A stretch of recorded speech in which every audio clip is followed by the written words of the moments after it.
Hello everyone, welcome to Punjab success mantra. आज के lecture में हम देखेंगे न्यू रामसर वेटलैंड साइट्स। ये आपके पेपर के लिए काफी ज्यादा इंपॉर्टेंट हो जाता है। रामसर साइट्स क्या होती हैं, वेटलैंड्स क्या होते हैं, रामसर कन्वेंशन कब स्टार्ट हुई, इसकी एडवांटेजेस क्या है और कौन सी ऐसी साइट्स हैं जिनको ऐड किया गया है। अगर हम पहले की बात करते हैं तो 49 साइट्स थी और अब बढ़कर कितनी हो चुकी हैं, that is 54 sites in India. 5 यहां पर और ऐड की गई हैं। वो साइट्स कौन सी है वहां से स्टार्ट करेंगे, उसके बाद होलिस्टिकली कवर करने की कोशिश करेंगे। Let's start the topic. उससे जाने से पहले आप कुछ हमारे फ्री इनिशिएटिव देख सकते हैं। फॉर एग्जांपल 10:15 आपसे डेली करंट अफेयर्स डिस्कस किए जाते हैं। ऐसे ही मैथ्स एंड रीजनिंग जो की जाती है that is at 12 PM। GS class for all the Punjab exams 2 PM। ऐसे ही इंग्लिश आपसे डिस्कस की जाती है at 5 PM। Daily current affairs issue for PCS at 6 PM and daily 10 MCQ revision आपकी आती है that is 9 PM। So this is our free schedule. आप अपने प्रिपरेशन को नेक्स्ट लेवल पे लेके जा सकते हैं इन फ्री इनिशिएटिव से। So let's start the topic. ये न्यूज में क्यों था वहां से स्टार्ट करते हैं। सो इंडिया के पास अब टोटल साइट्स कितनी हो चुकी हैं, 54 साइट्स हो चुकी हैं। प्रायर के कितनी थी, 49 थी। अब ऐड होके कितनी हो चुकी हैं, दैट इज 54 साइट्स। सो यहां पर इंडिया में आपको 54 साइट्स देखने को मिलती हैं। सो अगर हम न्यू रामसर वेटलैंड साइट्स की बात करते हैं तो 5 ऐड हुई हैं। सबसे पहले है करिकली। जो करिकली है वो एक बर्ड सैंक्चुरी है जो कि कहां पर पाई जाती है, दैट इज इन तमिलनाडु। ऐसी अगर हम सेकंड की बात करते हैं, जो पलेनराई है मार्श रिजर्व है, वो भी आपको कहां पर देखने को मिलता है, that is again in Tamil Nadu. Next आता है पीचावरम। जो पीचावरम मैंग्रोव है वो भी आपको कहां पर देखने को मिलता है, again in Tamil Nadu. And last 2 are साख्य सागर और जो पाला वेटलैंड मिजोरम में देखने को मिलती है। सो अगर हम साख्य सागर की बात करते हैं वो आपको कहां पर देखने को मिलती है, दैट इज मध्य प्रदेश। और जो पाला वेटलैंड है वो आपको मिजोरम में देखने को मिलती है।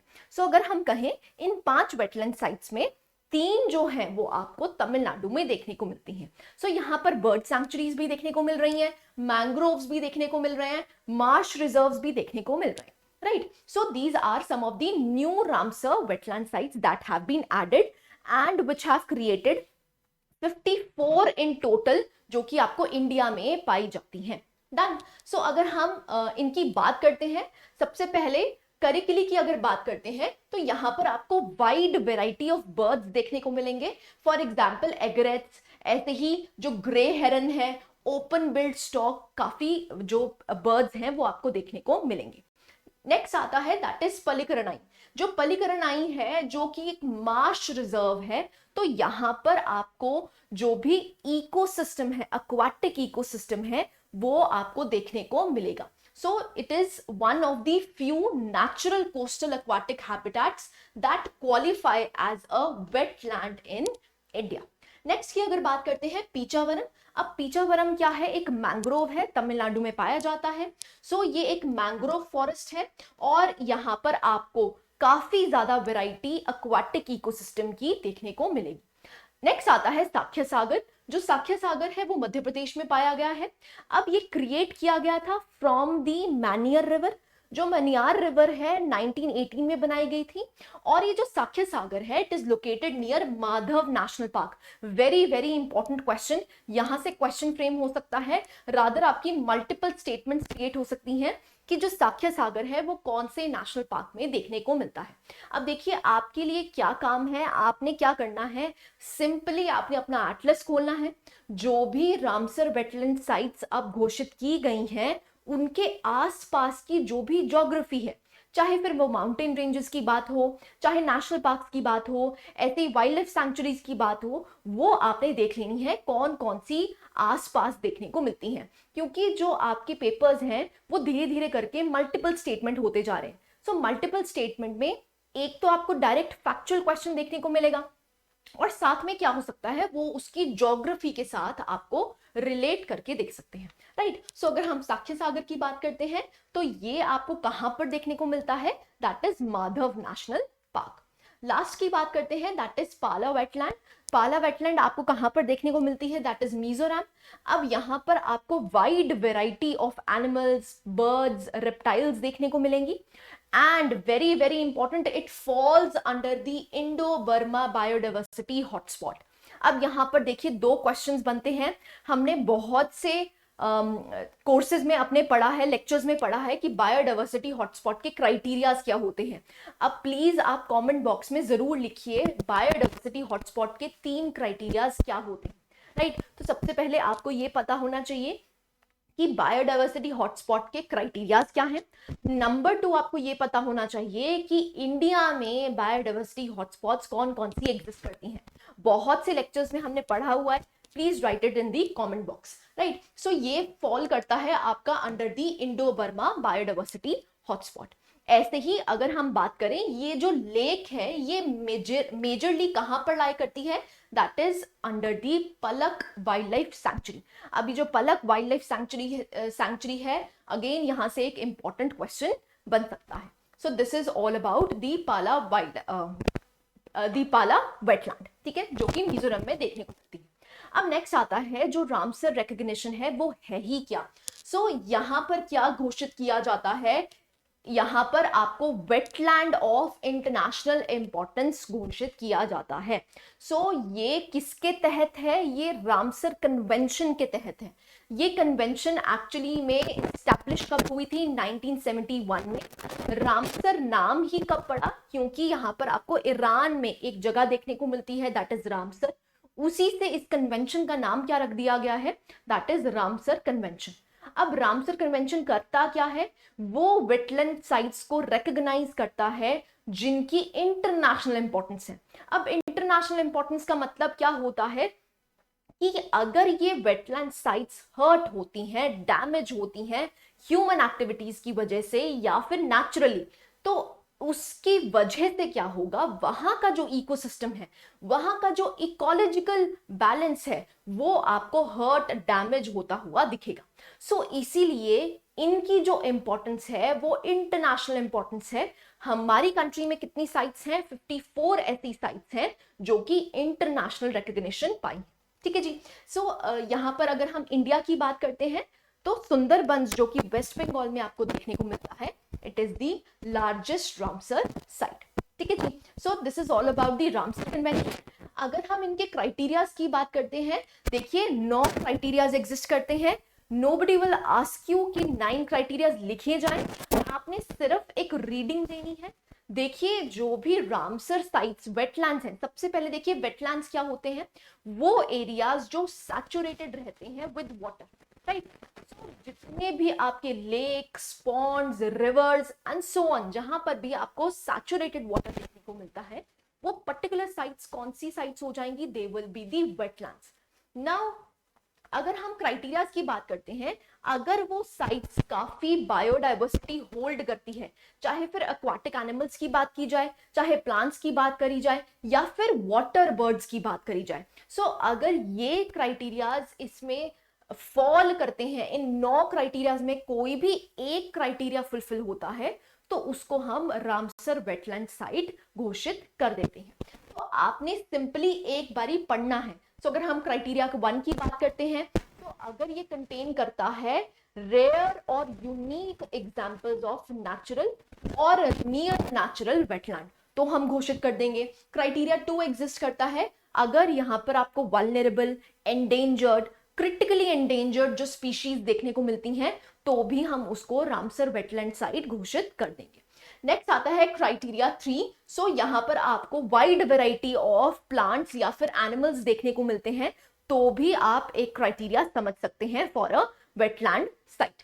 ऐसे ही अगर हम क्राइटेरिया 4 की बात करते हैं, तो यहां पर आपको वो स्पीशीज देखने को मिलती हैं जो कि क्रिटिकल स्टेज में है। देखिए क्रिटिकल स्टेज का मतलब क्या होता है कि अगर ये फर्दर डैमेज हुई तो ये एक्सटिंक्ट हो जाएंगी। तो इसीलिए यहां पर आप ये क्राइटेरिया अगर क्रिटिकल स्टेज पे है तो भी आप क्राइटेरिया मान सकते हैं। नेक्स्ट आता है, अगर क्राइटेरिया की 5 की बात करते हैं, तो यहां पर आपको वाटर बर्ड्स देखने को मिले। अगर वाटर बर्ड्स 20,000 से ज्यादा वाटर बर्ड्स देखने को मिल रही हैं, या फिर जो इंडिविजुअल्स हैं वो 1% ऑफ द टोटल पॉपुलेशन आपको एग्जिस्ट होती हुई दिखती हैं वाटर बर्ड्स की, तो भी क्राइटेरिया होगा, ठीक है। ऐसे ही अगर it supports a wide variety of indigenous fish, so indigenous fish का मतलब क्या है, जो फिश आपको इंडिया में ही देखने को मिलती हैं। सो अगर इंडिजिनस फिश आपको देखने को मिलती हैं, सब स्पीशीज उसकी देखने को मिलती हैं, तो भी क्राइटेरिया बन जाता है एक रामसर वेटलैंड साइट का। ऐसे ही अगर क्राइटेरिया 8 की बात करते हैं, तो अगर आपके पास इंपॉर्टेंट सोर्स है वो फूड फॉर फिशेस का या फिर स्पॉनिंग ग्राउंड है, तो भी उसको हम रामसर वेटलैंड साइट घोषित करेंगे, राइट। लास्ट क्राइटेरिया आता है आपका क्राइटेरिया नंबर 9, जहां पर लिखा गया है कि ये जो पर्टिकुलर साइट है, it supports 1% of the individuals in a population of 1 species, जो कि नॉन एवियन एनिमल स्पीशीज होंगी, तो भी हम उसको as a Ramsar wetland site घोषित कर सकते हैं। अब 9 के 9 क्राइटेरिया फुलफिल नहीं होने चाहिए।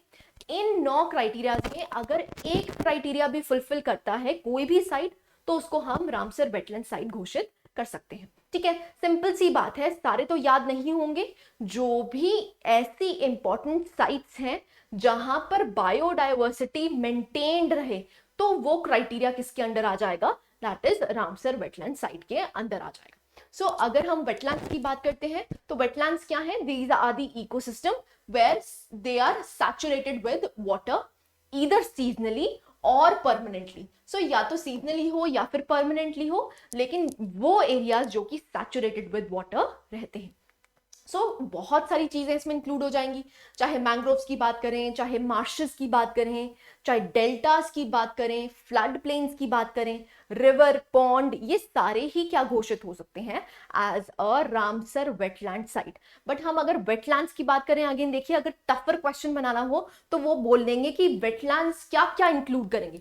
तो जहां पर भी वो एरिया, जहां पर आपको वो area particularly saturated with water रहता है, उसको हम क्या घोषित कर देते हैं एज अ वेटलैंड, ठीक है जी।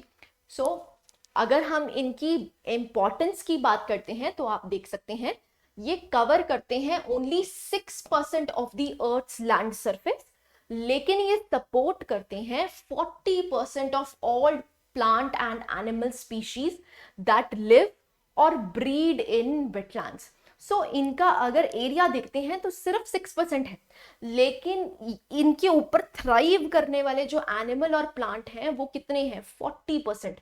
सो यहां से आपको इनकी इंपॉर्टेंस देखने को मिलेगी, ठीक है जी। अगर हम इनकी एडवांटेजेस की बात करते हैं, तो अगर हम वेटलैंड बायोडाइवर्सिटी की बात करते हैं, सबसे पहला एडवांटेज क्या है, ये कार्बन डाइऑक्साइड को सिक्वेस्टर करते हैं। सिक्वेस्ट्रेशन का मतलब क्या होता है कि ये कार्बन डाइऑक्साइड को अब्सॉर्ब करते हैं। तो जब ये अब्सॉर्ब करते हैं, इसका मतलब क्या है कि हम अपने एनवायरनमेंट, जो ग्रीन हाउस गैसेस हैं, उसको सिक्वेस्टर कर सकते हैं with the help of wetlands. So इसीलिए भी इंपॉर्टेंट हो जाते हैं।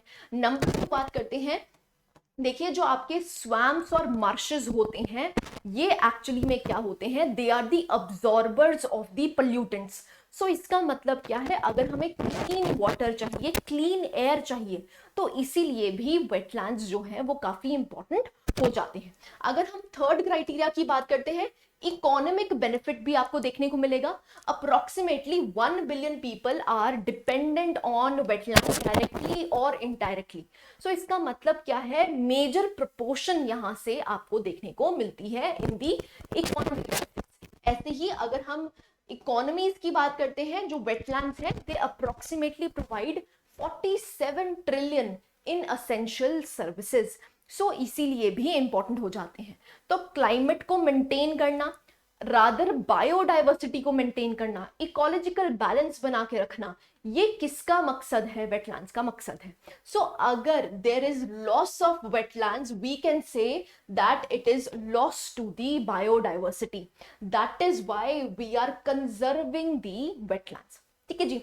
सो in the end we can say that अगर we end the biodiversity loss, we can restore the wetlands. So आपको क्या करना चाहिए, आप वेटलैंड्स को रिस्टोर करिए, जिससे आपका बायोडाइवर्सिटी लॉस क्या हो जाएगा, काफी कम हो जाएगा। इसीलिए वेटलैंड्स की इंपॉर्टेंस इतनी ज्यादा है, ठीक है जी। So this was all about the wetlands. आप कुछ हमारे फ्री इनिशिएटिव्स और पेड इनिशिएटिव्स देख सकते हैं। So this is it, thank you very much.